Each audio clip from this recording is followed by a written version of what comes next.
Thank you very much, Mr. President. So we have a few minutes to discuss, to exchange some ideas on some specific subjects. My first question would be looking at the increasing chaos today in the world. Before, hopefully, we return to some more structured, stable organization of some sort or order of some sort. What are the consequences of this global disorder on Africa overall, if this question have a sense, and more specifically in your region? That is, do you expect some increasing problems, well, in Africa, generally speaking, and particularly in your region? Of course, in the back of my mind, I am thinking of the attempts or apparent attempts from President Trump to solve the conflict between the Democratic Republic of Congo and Rwanda, but also maybe wider issues. Well, looking at the global order, one can only say there is a lot to be done to go back to some kind of order that there has been for the last decades, maybe 4 or 5 decades. But even then, when we have assumed that the global order has been, in a sense, stable, there are many things that needed to change in order to make it more stable, reach more parts of the world, and therefore more people. It was, I would say, work in progress. But at the same time, what we have today, what we see, is something maybe many people here, all of us, saw coming over time. There have always been inequalities, there have always been points of conflict, there have always been, for example, if you look at the global north versus the global south, it has always been taken for granted that what happens in the global south will always be dependent on and determined by the global north. Even if there have been challenges and people have raised those points that needed to be looked at, still it is like established that things must remain like that. And it involves a lot of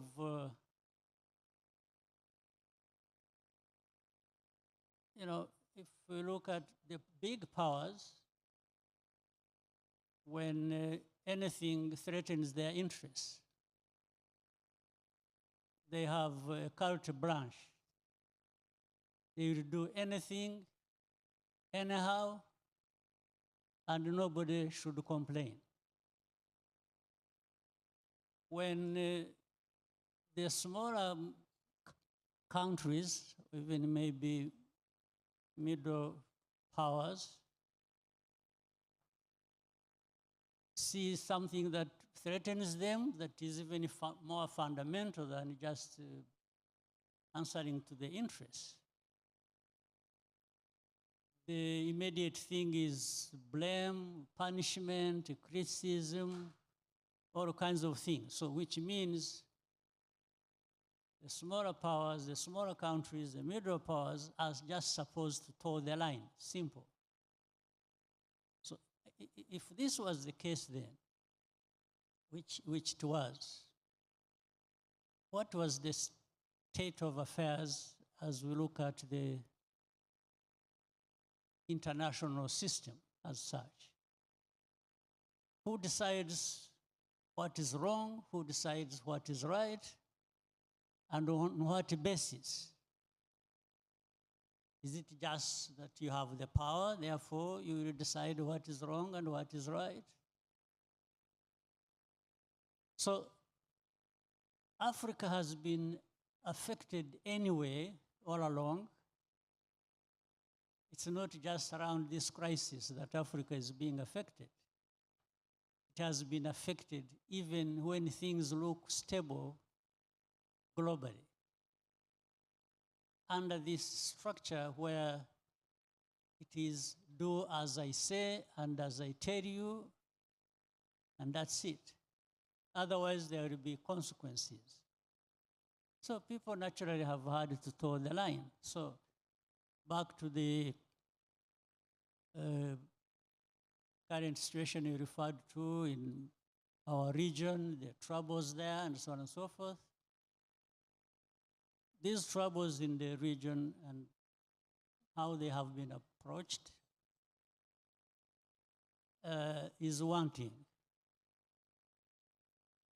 Because let's say the Eastern Congo problems which you alluded to, and how the administration in the United States has tried to handle that. And maybe other powers also have been involved before and maybe now partially. You see, problems cannot be addressed overnight. Crises cannot be overcome in such a short time. But there is a need to look at the root causes of everything and then give time to dialogue for people to find a win-win kind of solution. So what we are expecting from and have been having from the efforts, whether it is in Washington or there has been Doha processes to try and address the problems in our region. Again, sometimes you find there are things happening that you would question or that are wanting, that are not really addressing the root causes of the problems, and that the dialogue is not about the issues affecting people, it's just how the interests play into all that to determine the outcome of every step of the way.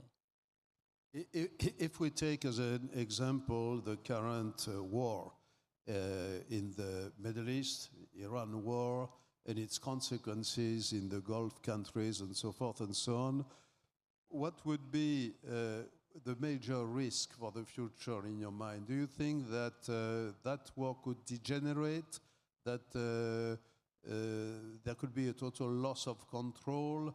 You have very good relations with the Gulf countries yourself. I mean, Rwanda has good relations with the Emirates, with Qatar. And do you think that there could be that the existence itself of the Gulf countries could be threatened, that borders in that region could be put into questions, that there could be a major shift in the whole structure of the Middle East and security system? And is it something that could be perceived by you and other countries in East Africa as a major risk? Well, we're starting with the place itself, the region, the Gulf region. And I think things are bad, and they can get worse. There's no question about that. The situation is very bad. And the big powers need to quickly find a solution. Otherwise, it generates into a bigger problem for the whole world. There's no question about it. You can see the oil prices, the crisis around that, originating from that, the fertilizer, the food prices, and affecting millions, hundreds of millions of people, and that will cascade into many other things and regions. There's no question about that. There is that potential of things getting worse, and for everybody. So it's not going to remain confined in that region. The region is already suffering, of course, and then with that, what is expected, what the whole supply chain of things that people expect originating from there are things are being crippled and with the clear consequences. So something needs to be done. But we can look to the big powers to say, do something about it. Otherwise, a small country like mine or Africa itself doesn't have much say here in this, other than having to pay a very huge price for what is happening from there. So I will end this conversation by asking you two questions, but two related, inseparable questions about the so-called West. You know, the number one question is, in your judgment, because these matters are matters of judgment above all. You cannot make specific predictions, but do you think that the Trump phenomenon is a historical accident, or do you think that it will change in a significant and lasting way the governance of the United States and the way it looks at its role in the world? And the second question is about Europe, because I think that if we agree that the future of Europe depends very much on the future of the United States itself, and if the Trump phenomenon will have lasting effects, not only for 1, 2, 3, 4, 5 years, but for 20 years maybe, that changes a lot the conception that we might have of Europe. And in that case, how do you see the future of Europe, of the European Union? And in your judgment, what should be, even in that case, the role of the European Union vis-à-vis Africa in general? Do you think the Europeans could play a significant role, a positive in your judgment, and to contribute to stabilize also at least the African geopolitics? Well, I'll talk more about the West than Trump. I think the West is what has produced whoever you want to name to emerge, to be where. So, but the West, I think, has taken things for granted, in my view. Taken things for granted that they know everything, they have everything, they can decide on everything, and the others who are not from the West don't matter. They will just anyway toe the line, and that's it. So what is happening in the West today, producing any leader that is there or that will come in the future,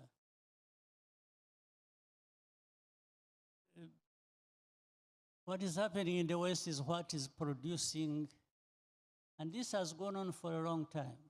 I think I mentioned that the West has taken things for granted. But even internally, internally in the West, there are things that need to be resolved. And that's why there will be challenges in every country or in the entirety of European Union or other places of the West, including United States. They assumed that everything was okay within their own sphere of influence and interest. And what was wrong was always in the rest of the world, not with them. But I think there are people also in the West. There are people, there are leaders, there are civil society, there are business, and so on and so forth. But there are ordinary people who all this arises from. So the reaction is that produces different leaders that people may either appreciate or complain about or do that is the contradiction within the society that has not been properly addressed, and as I said, that people took for granted, but in the end, it has to find a way to surface, and you have to deal with it. And for us in the global South, Africa, and my country, I have said it, we have had a history that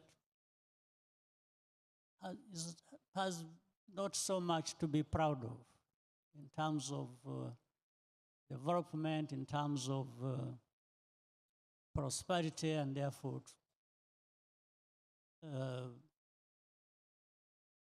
the stability. We have had tribal, instead of having real nations, even if it was to bring together tribes. But what made it worse, instead of being able to build our own systems and capacities and cooperate with others, we also accepted the dictates that have been brought to us from the North, and even started complaining about things of the past. But there is today. So in our case, if you look at, as I did allude to that, in trying to build from nothing, like in my country, which was literally destroyed, and we have had to build, and we are making some progress. We are not where we want to be at all yet. But we looked within and found the efforts to rebuild our country, even if we had to be partners with different people and we got a lot of support but we had to start with ourselves. And I think the continent needs to do that. The continent needs to look at what it has. Almost everything. The people, the other resources, and the good cultures that can be drawn from a lot of knowledge and practices that make people proud of who they are. So we don't do that. We tend to look at, somewhere else. And then we find these powers also who want to impress upon us that we really don't have much, we don't mean much, we can only survive because of them. So this notion has to be challenged, and has to be challenged by all of us. In fact, including even from the North, the very people that this originates from also have to challenge it. So more cooperation, more respect for each other, and not assuming that it is one side that it decides what is wrong and what is right. There has to be rejection, and moving forward, we can find a more stable global environment. You know, people talk about the rules-based international system. Which are these rules? Who makes them? And if we really were to respect the rules, why then do we have these troubles, even from originating from the big powers? Why would we have that? So there is a lot of work to do for all of us.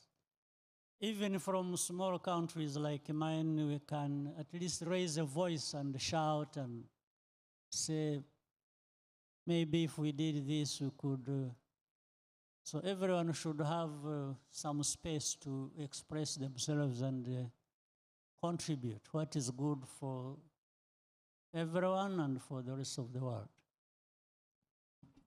Mr. President, thank you very much. I think it's time now for everyone to eat a little bit. By the way, we started to work this morning at 8:30, and even though many of our friends told me that we have not worked enough, but nevertheless, I think it is reasonable to wind up now. I would like to thank you for your words of wisdom, actually, because there are important things that have to be said and repeated and explained. Thank you very much. And I would recommend everyone here in this room who sometimes speak or comment about Rwanda, I would like to ask all of them to follow my example and to visit Rwanda.